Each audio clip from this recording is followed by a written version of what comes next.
오늘 말씀은 신약성경 베드로전서 2장 19절부터 25절 말씀입니다.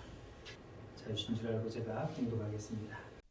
부당하게 고난을 받아도 하나님을 생각함으로 슬픔을 참으면 이는 아름다우나 죄가 있어 매를 맞고 참으면 무슨 칭찬이 있으리요. 그러나 선을 행함으로 고난을 받고 참으면 이는 하나님 앞에 아름다우니라. 이를 위하여 너희가 부르심을 받았으니 그리스도도 너희를 위하여 고난을 받으사 너희에게 본을 끼쳐 그 자취를 따라오게 하려 하셨느니라.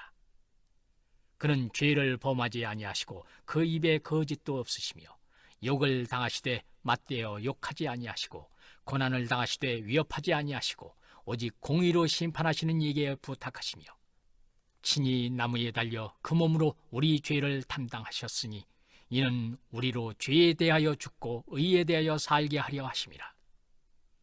그가 채찍에 맞음으로 너희는 나음을 얻었나니 너희가 전에는 양과 같이 길을 잃었더니 이제는 너희 영혼의 목자와 감독 되신 이에게 돌아왔느니라. 오늘은 종려주일로 주님이 고난을 당하신 한 주간을 시작하는 첫날이라고 볼 수 있을 것입니다. 주님이 우리를 위해서 당하신 그 고난, 우리는 생각하면은 상상할 수 없는 그런 고난이지만 주님은 그 고난을 위해서 친히 이 땅에 오셨다는 것을 우리는 기억해 볼 수 있습니다. 오늘 본문 21절을 다시 보면 이렇게 말씀합니다. 그리스도도 너희를 위하여 고난을 받으사 너희에게 본을 끼쳐 그 자취를 따라오게 하려 하시느니라 하고 말씀하고 있습니다. 주님이 이 땅에 오셔서 고난을 당하신 이유를 분명하게 말씀하고 있습니다. 우리를 위해서 자신이 친히 본을 보여서 우리로 하여금 그 고난의 자취를 따라오게 하려고 주님이 말씀하고 있는 것을 알 수 있습니다. 고난이 본이 된다는 것, 우리는 어떤 좋은 것을 따라갈 수는 있겠지만 내가 고난을 당하는 것을 니네도 한번 당해봐라, 그것을 한번 경험해봐라, 그것을 니네가 한번 따라와봐라 하고 말하면은 다른 건 다 할 수 있겠지만 내가 굳이 고난을 사서 그렇게 따라갈 필요가 있겠습니까? 라고 거절할 수도 있을 것입니다. 옛날 사람들은 그렇게 말합니다. 고난도 젊었을 때 고난은 사서도 한다고 그러는데 그는 동의하는 사람은 별로 없을 겁니다. 뭐하러 굳이 돈을 줘가면서까지 그 고난을 내가 미리 고생을 해야 되는가? 안 할 수만 있으면, 돈을 주고라서도 안 할 수만 있으면 우리는 하기 싫은 것이 고난이고 고생이라고 말할 수 있을 것입니다. 우리는 이 세상을 살아가면서 많은 고난을 겪게 됩니다. 주님은 이 땅에 오셔서 그 한 가지의 고난을 당하시기 위해서 우리에게 오셨고, 그리고 우리에게 그 고난을 통해서 너희도 이 고난을 참고 견디면 무엇이 일어나는지 한번 기대해 보라는 그런 마음으로 우리에게 고난을 경험해 보라고 말씀하고 있습니다. 주님은 이 땅에 오셔서 어떤 고난을 당하셨냐면 첫 번째로 성육신의 고난을 당하셨습니다. 주님은 창조주 하나님이십니다.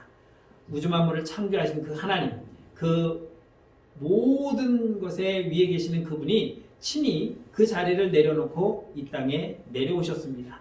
인간으로 내려오신 그 자체가 주님으로서는 엄청난 고난이다라고 말할 수 있을 것입니다. 건불 10년이라고 권세 잡으면 평생 내가 천하를 다스리며 살 수 있을 것 같지만 10년 넘기기가 힘들다고 말합니다.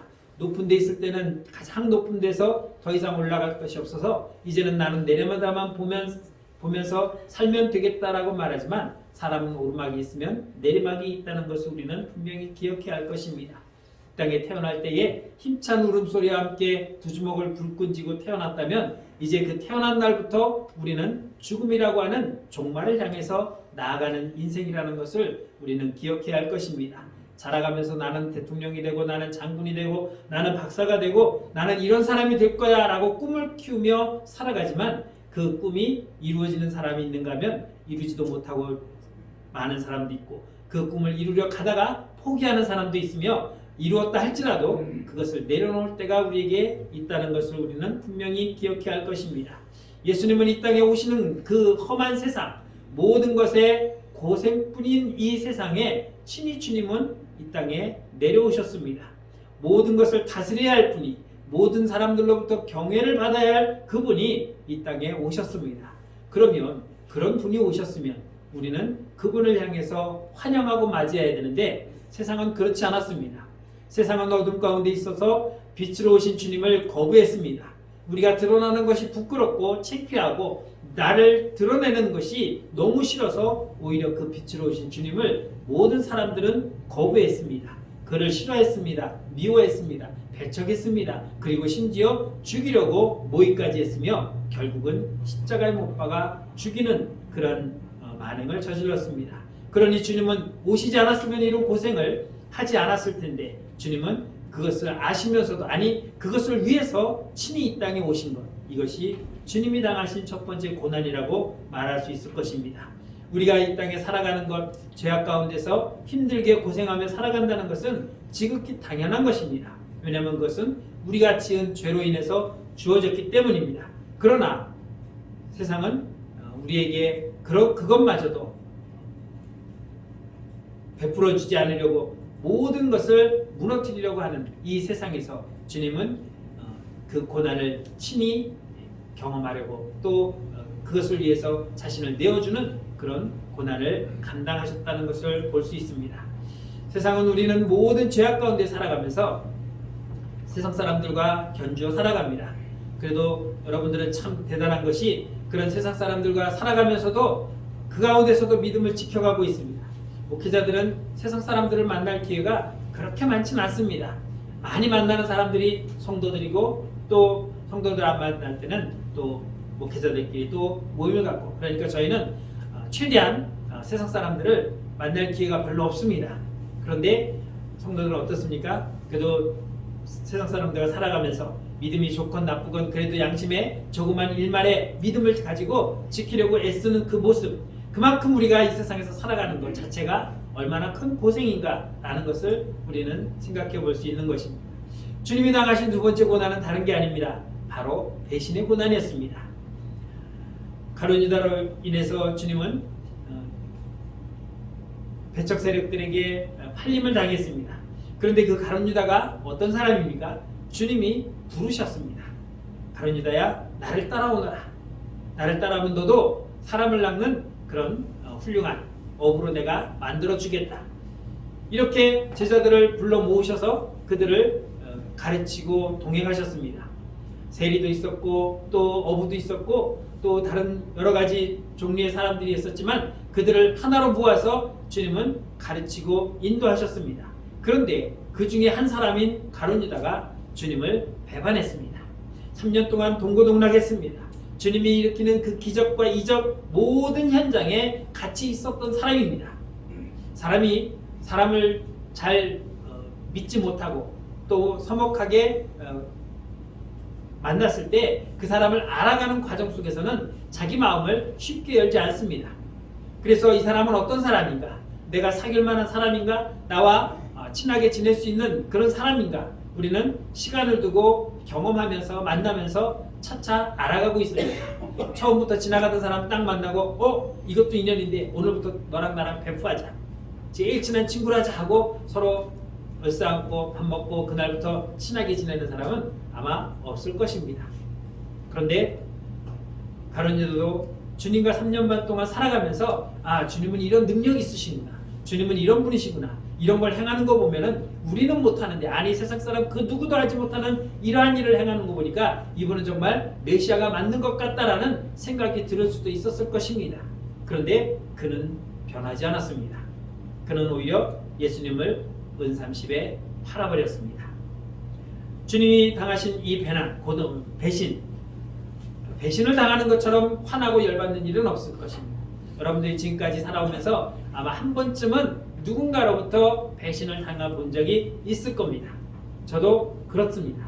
배신을 당하는 그 순간 얼마나 화가 나고 얼마나 열받고 얼마나 그냥 치가 떨리는지, 그동안 내가 저런 인간하고 살았다는 것이 정말 제 자신이 막 저주스러울 정도로, 내가 그 사람한테 밥 한 번 사준 게 물론 그 사람도 나한테 샀지만 그래도 그 사람이 사준 거는 그냥 토해버리고 싶고, 내가 사준 거는 그 사준 돈이 너무너무 아까워가지고 막 치가 떨릴 정도로 내가 왜 저런 인간을 만났을까, 이런 생각이 들 정도로 내가 배신을 당했다는 것은 그야말로 그 사람에게 당한 그 괴로움도 있지만 내 자신이 더 화가 나는 거죠. 내 자신이 그런 사람을 몰라봤다는 게 더 화가 나는 거죠.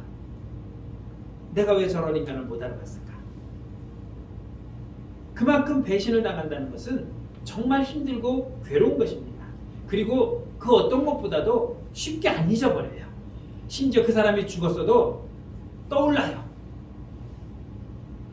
안 만나면 잊어버리겠지 하지만 내가 죽을 때까지 잊어버리지 않는 게 배신의 씁쓸함입니다.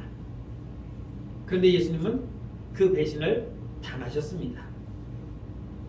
그 배신으로 인해서 주님은 십자가에 못 박혀 죽는 그 과정들이 이어졌지만, 물론 넓게 보면 주님은 이 일을 위해서 오신 것이 분명합니다.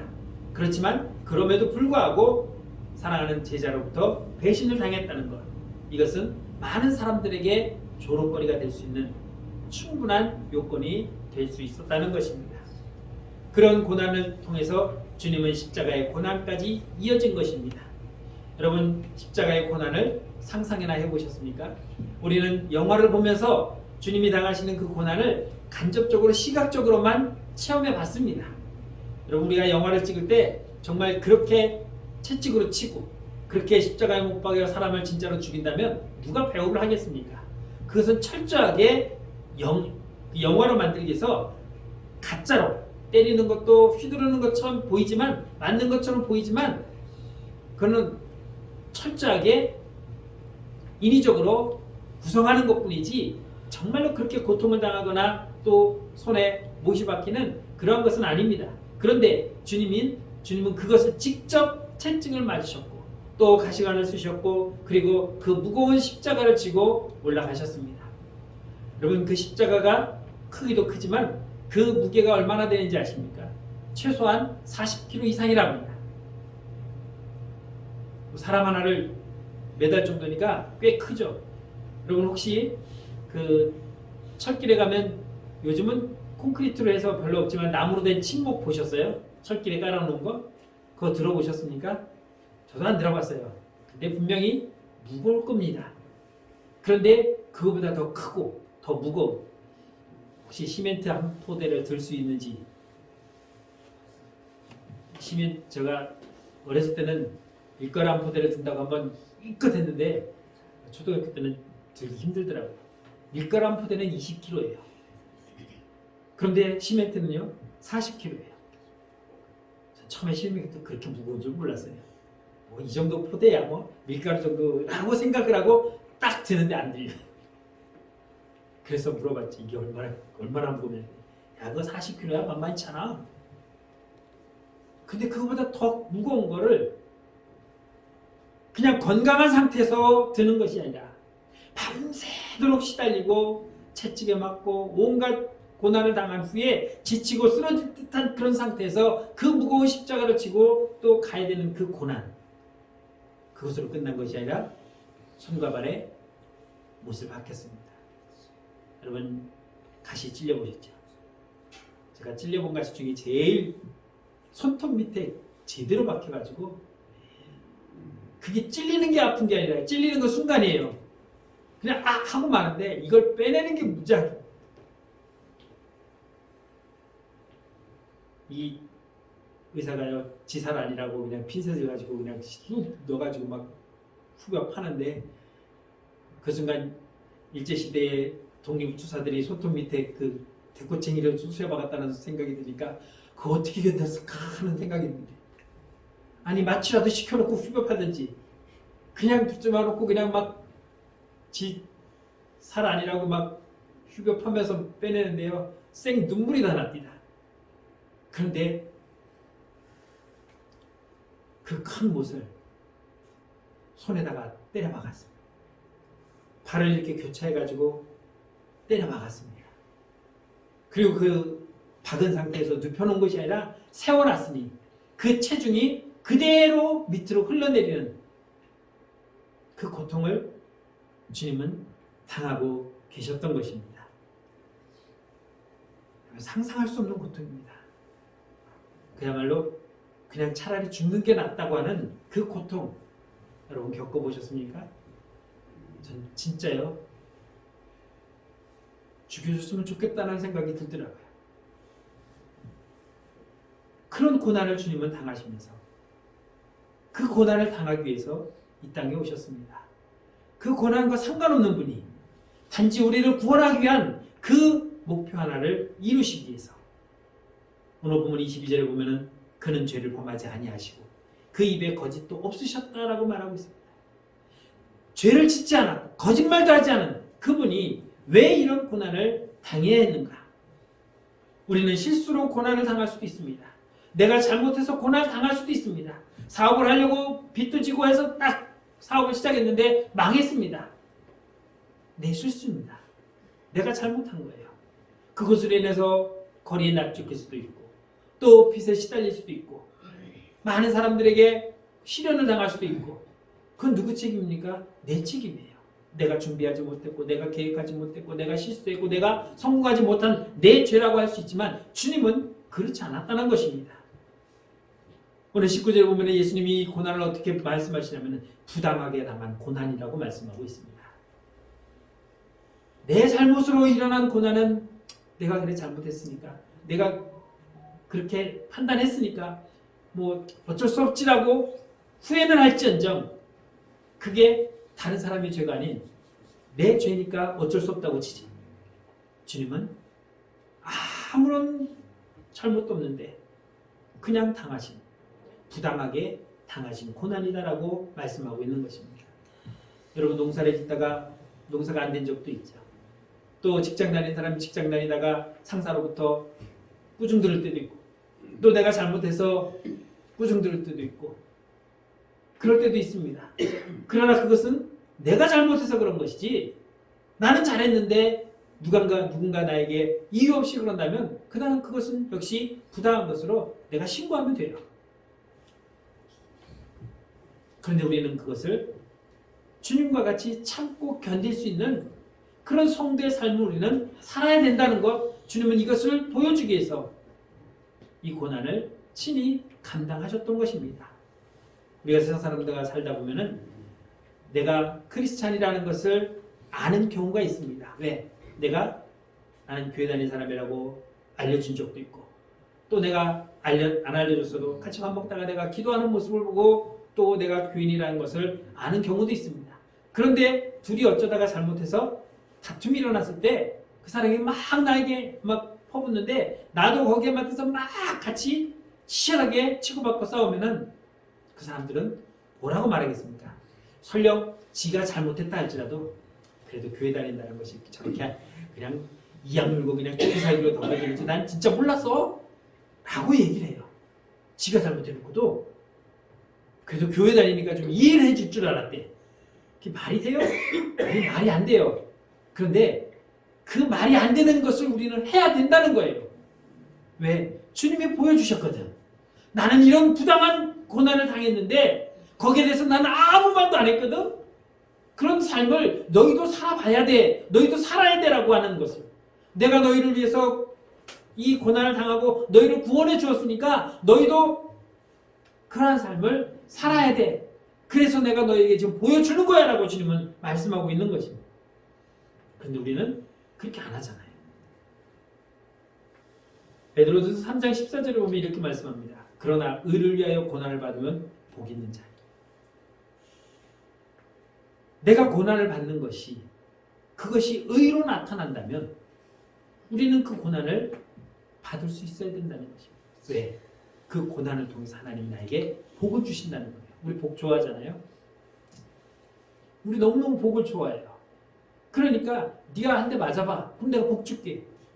옛날에 놀부와 흥부전에 보면은 흥부가 권장 30대 맞고 30냥을 받는 장면이 나옵니다. 흥부가 죄가 있어 맞은 게 아니라 그 사람은 돈을 벌기 위해서 맞은 거예요. 여러분 누가 지나가다가 저기요 제가 지금 기분이 너무 나빠서 누구 한 대를 쳐야 되는데 치고 싶은데 내가 남을 치면은 경찰에 잡혀갈 수 있으니까 제가 당신한테 1000만 원 줄 테니까 나한테 딱이 한 대만 맞아주세요. 그러면 어떻게 할 거예요? 맞아야죠. 100만 원이라도 맞아? 저기요 부탁 있는데 10대 때려주면 안 될까요? 추가도 가능해요. 맞는 게 고통스러워요. 그런데 그 고난으로 인해서 내게 생기잖아요. 내가 그 고난을 참고 견디면 그냥 딱이 한 대 맞고 1,000,000원 생기는 것이 아니라 그보다 더한 것도 얻을 수 있는 상상할 수 없는 복을 우리가 누릴 수 있다는 겁니다. 마태복음 5장 10절에서 이렇게 말씀합니다. 의를 위하여 박해를 받는 자는 복이 있나니 천국이 그들의 것입니다. 누가 나를 욕하고 나를 핍박하고 나를 괴롭혀도 내가 그것을 참고 인내하면은 그 복이 어떤 복이냐? 천국이 나의 것이랍니다. 요즘 금값이 사상 최고로 올라가고 있어요. 근데 내 집인 천국에 있는 내 집은 금으로 되어 있대요. 금길을 걸을 수 있답니다. 금을 돌처럼 물 수 있는 그 나라 거기에 갈 수 있다는데 뭔들 못 참겠습니까? 베드로전서 5장 10절에서 이렇게 말씀합니다. 모든 은혜의 하나님 곧 그리스도 안에서 너희를 부르사 자기의 영원한 영광에 들어가게 하시니가 잠깐 고난을 당한 너희를 친히 온전하게 하시며 굳건하게 하시며 강하게 하시며 털을 견고하게 하시라고 말씀하고 있습니다. 여러분 우리가 당하는 고난이 얼마나 깁니까? 얼마나 큽니까? 기껏해야 100년 안짝이에요. 재수없어 120살까지 사는 사람은 좀 힘들겠지만 대부분 100년 안짝이에요. 요 한 동안 내가 고난을 참고 견디면 영원한 세상 끝이 없어요. 과학에서는 지구의 나이가 45억 년에서 50억 년이래요. 여러분 그게 감이 옵니까? 안 오죠? 우리나라가 5,000년 역사랍니다. 5,000년 역사 속에 얼마나 많은 사람들이 살다 죽었습니까? 여러분 조선의 왕들을 다 기억합니까? 몰라요. 들은 풍월이 있어서 태정, 태상, 문단세, 예성, 연중, 임명선 여기까지는 잘해요. 그 다음은 잘 몰라요. 끝에는 순종이라고 끝이에요. 그게 600년이 살아온 시간이에요. 600년이라는 시간이 언제 얼만큼 긴 시간인지 모르겠는데 그것과는 비교할 수 없는, 아니 끝이 없어요. 영원해요. 중단이 안 돼요. 그 영원한 나라의 주인이 누구냐면 내가 된다는 거예요. 요 100년 정도 살면 내가 참고 견디면 여러분 경험이 있잖아요. 살아오면서 그래 내가 5년만 10년만 조금 힘들고 허리띠 졸라매고 살면 그래 우리 집안집 살 수 있어. 땅 한 떼기 살 수 있어. 우리 애들 가르칠 수 있어. 그 열망으로 지금까지 살아오셨잖아요. 얼마나 잘 참아요. 기왕 참는 김에 조금만 더 참으세요. 그러면 영원한 주님의 나라가 내게 온다는 거예요. 나를 굳건하게 하시고 강하게 하시고 이겨내게 하시고 그냥 누가 한마디 툭 했다고 핏대 세워서 덤벼들지 말고 그 고난을 이게 참고 견디는 거예요. 오늘 본문에서 주님은 이 고난을 참고 견딜 때 우리에게 무엇을 주신 것인가 두 가지를 가르쳐주고 있습니다. 먼저는 참으라. 19절 말씀은 하나님을 생각함으로 슬픔을 참으면 이는 아름답다라고 말하고 있습니다. 그리고 앞에서는 뭐라고 말씀하냐면 선을 행함으로 고난을 받고 참으면 이는 하나님 앞에 아름다우니라. 두 가지 말하고 있어요. 참으라, 아름답다. 네가 고난을 참으면 그것이 아름답게 돌아온다는 겁니다. 안 참으면 징그럽게 다가오겠지. 참고 견디면 그렇게 비바람이 치고 가뭄이 오고 힘들어도 참고 견디면서 꽃을 피고 열매를 맺는 그 열매의 아름다움의 결과를 만들어내는 것처럼 우리 인생의 아름다움도 너희가 세상에서 참고 견디면 너희 인생이 아름다운 열매로 맺혀진다라고 말씀하고 있습니다. 주님이 그것을 보여줍니다. 23절에 말씀하시기를 욕을 당하시되 맞대어 욕하지 아니하시고. 누가 나한테 욕했어요. 욕을 안 했어도 그런데 어쩌라고 욕해만 말해도 너 몇 살이야? 이것이 하고 나오는 게 우리들의 모습이에요. 그런데 주님은 그들이 그렇게 욕을 해도 욕을 하지 않았습니다. 맞대지 않았습니다. 누가 나에게 그냥 지나가는데 야 멍멍이 강아지야 그러면은 뭐라고 말했어요? 어떻게 잘하네 이럴까요? 너 이리로 와봐. 우리는 대로 받으면 말로 갚아주는 사람들이에요.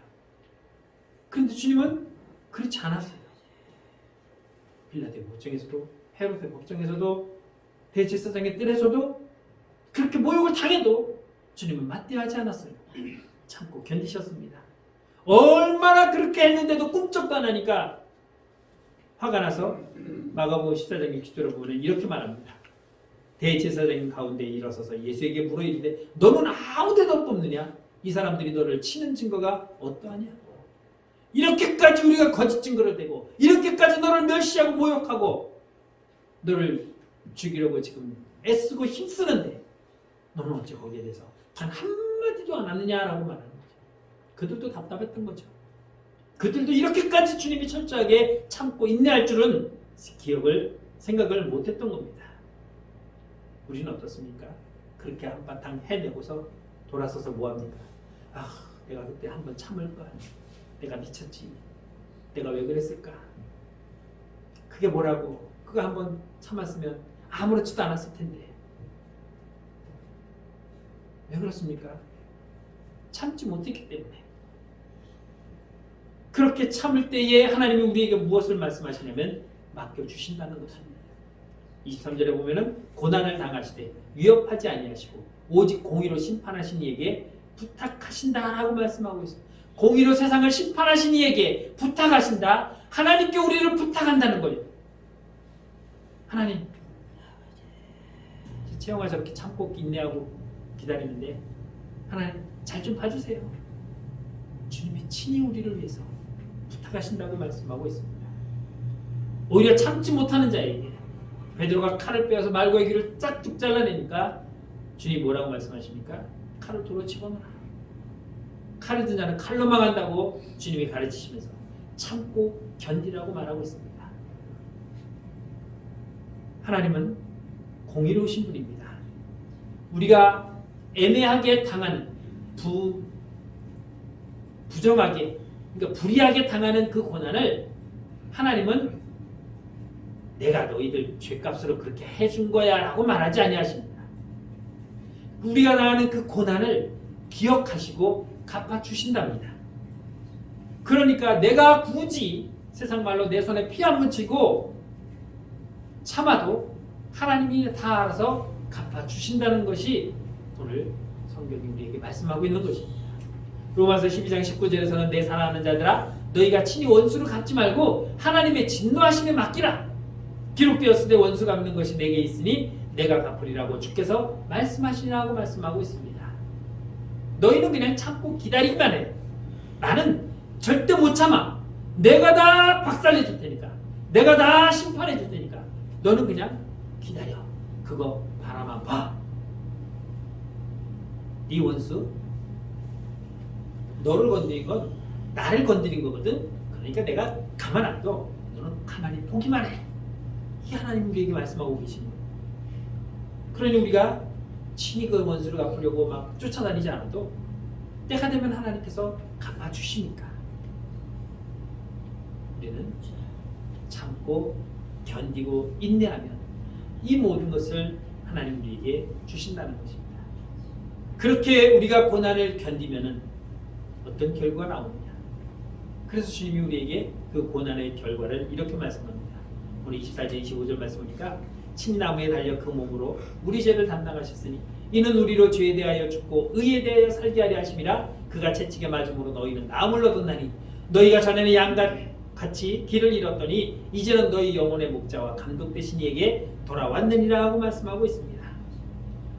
에덴 동산에서 쫓겨났던 그 아담과 하와, 영원한 죽음에 빠졌던 그들에게 이제 주님은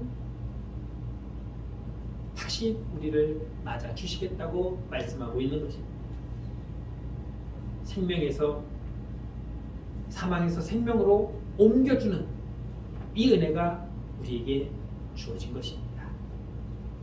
우리가 참고 견디고 이겨내면 주님이 그 채찍을 맞고 그 고통을 견디고 인내하셨던 것처럼 그것으로 인해서 우리에게 생명을 주신 것을 우리는 분명히 기억해야 할 것입니다. 오늘 이 시간 우리가 그나마 이 정도로 정말 주님을 맞이하고 살아가고 수 있었던 것은 우리의 믿음의 선진들이 참고 견디며 인내했던 것이고 또 이 땅에 정말 처음 본 이 나라에 마다하지 않고 복음을 들고 와서 전해준 선교사님들의 인내와 수고와 헌신이 오늘 우리에게 이런 믿음의 은혜와 축복을 허락해 주셨던 것입니다. 그들이 와서 복음을 전하지 않았다면, 그들이 우리에게 뭐 이런 나라가 다 있어 하고 정말 돌아갔다면,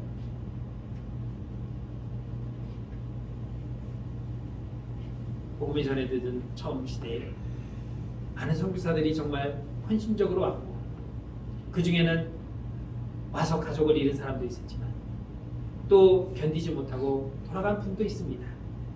그러나 인내하고 헌신했던 그런 결과가 한 나라를 복음화를 만들고 수많은 사람들이 구원을 얻으며 하나님의 그 계획이 이 땅에서도 이루어질 수 있었던 것은 그들의 인내와 수고가 있었기 때문인 것입니다. 오늘 우리는 그런 믿음의 선진들의 그 고난을, 그들이 부당한 고난, 어려운 고난, 그것을 마다하지 않고 참고 견디어 이 나라의 복음의 꽃을 피웠던 것처럼, 그것으로 인해서 우리가 오늘 이 시대에 좋은 환경 속에서 신앙생활할 수 있는 이런 환경을 맞이했다면, 우리는 우리가 지금 당하는 이 정도의 고난은 고난이라고 생각할 수도 없을 정도로 우리는 정말 감사함을 느껴야 할 것입니다. 사랑하는 성도 여러분, 주님은 당연히 이 땅에 오셔서 고난을 당할 분은 아니셨습니다. 그럼에도 불구하고 그분은 친히 오셔서 고난을 당하시면서 그 고난을 당하는 것으로만 끝내지 아니하시고 그 고난의 본을 보이시면서 내가 당하는 이 고난으로 인하여 너희들이 사막에서 생명으로 옮겨진 것처럼 너희도 마찬가지로 주를 위하여 고난을 당할 때에 그것을 참고 견디면 내가 그것을 잊지 않고 너희에게 영원한 천국을, 영원한 생명을 너희에게 줄 것이니, 누군가 너희에게 고난을 주었다면 나는 그것을 반드시 갚아줄 것이니 거기에 신경 쓰지 말고 오직 주님의 나라를 위하여 헌신하며 살아가는 그런 삶을 살라고 그것을 우리에게 가르쳐주고 있는 것을 볼 수 있습니다.